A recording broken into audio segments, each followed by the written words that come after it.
হ্যাঁ বন্ধুরা, এই সেলিব্রেশনটা দিয়ে কেন শুরু করলাম বলুন তো? কারণ RCB versus DC Delhi Capitals match ছিল, আপনারা জানেন। ম্যাচে ফলাফল কি হয়েছে সেটাও জানেন। হ্যাঁ, আবারও আরসিবি তার হোম গ্রাউন্ডে হারের মুখ দেখেছে। দুটো হারই কিন্তু হোম গ্রাউন্ডে। আপনারা জানেন, হোম গ্রাউন্ডে যে কোনো টিম চায় তার আধিপত্য বজায় রাখতে। এই আরসিবি এমন একটা টিম, হোম গ্রাউন্ডে হারতেই থাকবে। ইসবার আরসিবি 2.0 আমিও বলেছি, আসলে ওগুলো সব মিরাক্কেল হয়ে গেছে। কারণ যে টিমের মোটিভেশনই নেই, আপনি বলুন, বিরাট কোহলি ফিলিপ সল্ট অসাধারণ শুরু করেছিল। রান আউট কে করলো? বিরাট কোহলি। কল কার ছিল? ফিলিপ সল্টে।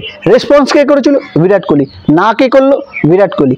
ফিলিপ সল্ট আউট হওয়ার পর থেকে কিন্তু খেলা কার্যত দিল্লি নিজেদের দিকে করে নিয়েছিল।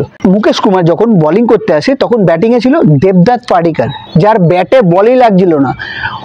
মেডেন দিল, 6 নম্বর ওভার মেডেন গেছে এবং দেবদত্ত পাডিক্করের উইকেট গেছে। ব্যাটে বল লাগাতে পারছে না। ঠিক আছে, চলুন দেবদত্ত পাডিক্করের কথা। ক্যাপ্টেন রাজত পাটিদারের সঙ্গে সঙ্গী কে হলো বিরাট কোহলি আউট হওয়ার পর?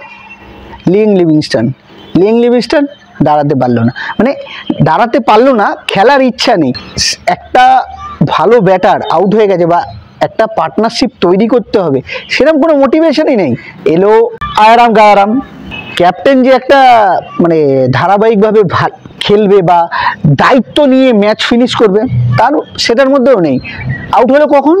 কুলদীপ যাদবের বলে আউট হলো মারতে গিয়ে।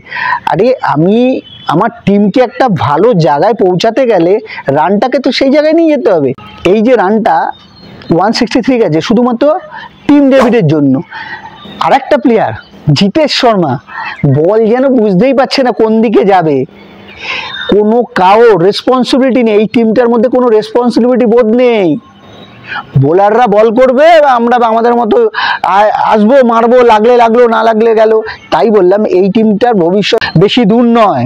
রেসপন্সিবিলিটি যদি বলতে হয়, কেএল রাহুল। এই কারণেই ওই সেলিব্রেশনটা করে দেখালাম। আপনারা জানেন না হয়তো, এটা সূত্রের খবর, এখন তো অপশান হয়ে গেছে বলাই যেতে পারে। অপশানে আরসিবি ম্যানেজমেন্ট তরফ থেকে একটা মেসেজ গেছিল কেএল রাহুলের কাছে যে তাকে এই অপশানে আরসিবি নেবে এবং তার জন্য ঝাঁপাবে। সেই কারণেই কিন্তু কেএল রাহুল ওই সেলিব্রেশন করেছিল শুধুমাত্র যত আরসিবির ম্যানেজমেন্ট আছে, আরসিবির কর্মকর্তা আছে, তাদেরকে ওটা দেখানোর জন্য। আপনি ভেঙ্কটেশ আইয়ারের জন্য 23 কোটি টাকা অবধি চলে যাচ্ছেন, আর কেএল রাহুলের জন্য যেতে পারলেন না। টিম ম্যানেজমেন্ট টিম করতে বসেছিলেন অপশন টেবিলে কি গাঁজা খেয়ে নাকি বাংলা খেয়ে?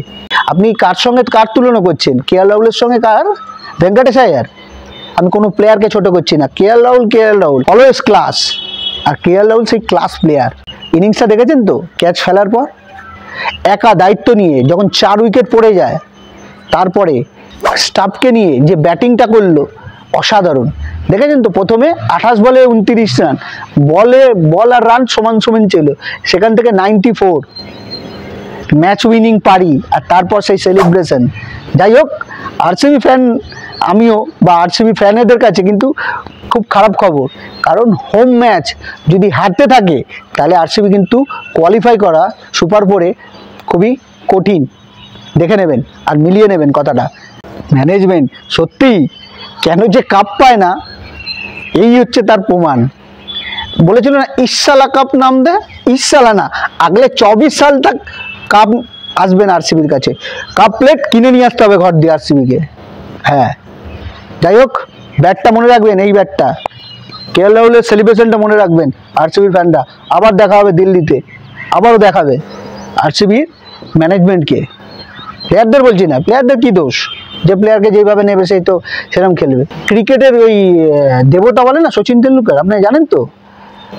একবার সচিন তেন্ডুলকার কি বলেছিল অস্ট্রেলিয়া এগেনস্টে? অস্ট্রেলিয়া বারবার অফ স্টাম্পে আউট করেছিল, অফ স্টাম্পের একটা বল ছোঁয়নি, কিন্তু ডবল সেঞ্চুরি মেরে মাঠ ছেড়েছিল। এখনও বলছি, ক্রিকেটের ভগবান। বিরাট কোহলিকে আমি ছোট করছি না, প্লেয়ার হিসেবে না, দায়িত্ব হিসাবে। যখন আউট করেছি আমি একটা প্লেয়ারকে, দাঁড় করিয়ে ম্যাচটা বেরাবো। কি আছে, এমনিও এসে খেলতে পারছিল না, প্রথম দিক দিয়ে দেখা যাচ্ছিল ব্যাটে বল লাগছিল না। হ্যাঁ, প্রত্যেক ম্যাচে খেলবে, আপনারা বলবেন বিরাট কোহলি খেলবে আর 11 জন কি করবে? সেই জন্যই তো বললাম দায়িত্ব নিতে হবে প্রত্যেকটা প্লেয়ারকে, দায়িত্ব না নিলে এইভাবেই ব্যাক টু ব্যাক হারতে হবে। এবার দেখা যাক পরের ম্যাচে কি করে, কারণ অ্যাওয়ে ম্যাচ, আবার হয়তো একটা ম্যাচ জিতবে, আবার হোম ম্যাচ আবার হারবে। যাই আরসিবির এরকম দেখে থাকবে, একটা জিতবে একটা হারবে, এইভাবে কোথাতে কোথাতে ওই বলে না ছাজেরাতে উঠে, ওই ছাজেরাতেই যাবে। যাই হোক, দিল্লি ক্যাপিটালস কিন্তু 4 ম্যাচে 4টেই জয়, অসাধারণ। তাহলে কি দিল্লি এবছর কাপের খরা কাটবে? যাই হোক, পাঞ্জাবও কিন্তু অসাধারণ খেলছে। দিল্লি বা পাঞ্জাবের মধ্যে একটা টিম ফাইনাল খেলবে, এটা আমি আজকের এই ভিডিওতে লিখে রাখলাম বা এই ভিডিওতে বলে গেলাম, আপনারা মিলিয়ে নিন এবং অবশ্যই কমেন্ট করে জানাবেন। তো বন্ধুরা, কেমন লাগলো এই ভিডিওটা? আরসিবির ফ্যানদের কাছে খারাপ লেগেছে? আমি আরসিবির ফ্যান হয়ে খারাপ লাগেনি বলতে, কারণ যা ঘটেছে তাই বলেছি, যা দেখেছি তাই বলেছি, তাই বলবো, যেরকম ম্যাচ হবে সেই নিয়েই বলবো। তো কেমন লাগলো এই ভিডিওটা? আশা করছি ভালো লেগেছে। ভালো লাগলে আমাদের সঙ্গে থাকবেন, লাইক শেয়ার অবশ্যই করবেন, আর কমেন্ট বক্সে আপনাদের গুরুত্বপূর্ণ মতামত দেবেন। ততক্ষণ ভালো থাকবেন, সুস্থ থাকবেন, আরসিবির ম্যাচগুলো হারার জন্য দেখতে থাকবেন।